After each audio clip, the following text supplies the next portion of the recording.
Okay, I'm going to do my best to explain this say for unplanned events. I'm going to say mistakes or accidents, or in other words, excusas. This is a different way of expressing something than in English. In English, usually when we have an accident or an unplanned event, we take responsibility for it. In other words, we say something like, I broke my leg, I lost my keys, she lost her homework, I dropped the book, they left the jacket in the class. So we use a personal voice, and it's I don't want to say it's a way of taking responsibility, but the language of it is using a personal voice. There's a subject and a verb, and somebody did it. In Spanish, most of the time, what happens when we have these unplanned events, mistakes, or accidents is that people do not take responsibility for whatever it is that happened. So in other words, we have this where it says se, kind of like a voz pasiva. So se rompió la pierna. And this is what we're learning. This is saying the leg was broken. Okay? The leg was broken. That is the event that happened. And what we're going to do in Spanish is use an indirect object pronoun, objeto indirecto, to say who was affected by that. So, for example, I'm going to say, se me rompió la pierna.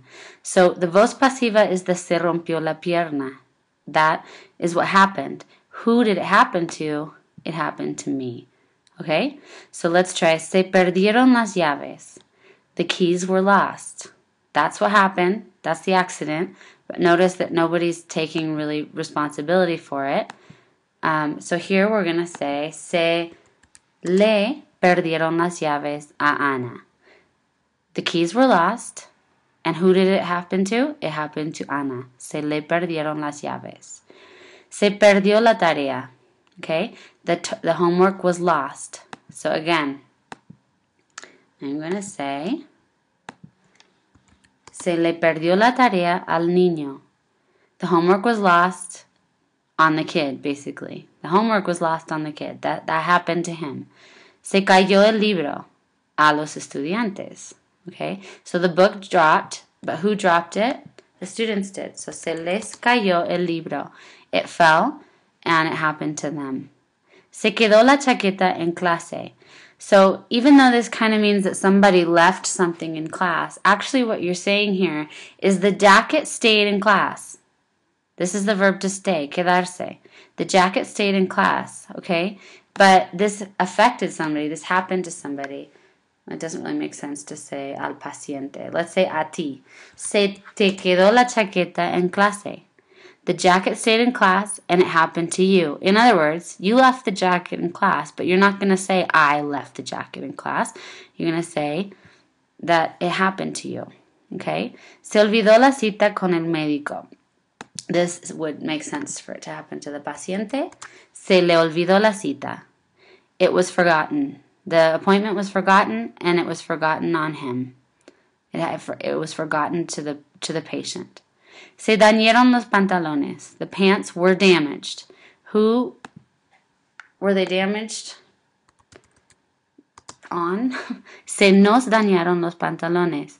Notice that if you tried to use an online translator, you tried to translate this directly, it would make absolutely no sense because we do not say things like this in English. So you're just going to have to learn this phrase. Let's see. Se rompió la lámpara. The lamp was broken. Who was it broken on? Or who did that happen to? A ustedes. Se les rompió la lámpara. The lamp was broken on you guys. In other words, you guys broke the lamp. But that's not what you're saying. Okay? One phrase that's really common, and the Spanish speakers or people who've had contact with Spanish speakers in the class will know this. Se me olvidó. We say this all the time in Spanish. So instead of saying, I forgot, and taking responsibility for that, in Spanish, usually what you say is, it was forgotten on me. It happened to me. I'm the object. I'm the person who was affected by this forgetting. Okay? Se me olvidó. It's a linguistic difference. They're not really idioms, but it's a language difference. It's a different way to say something.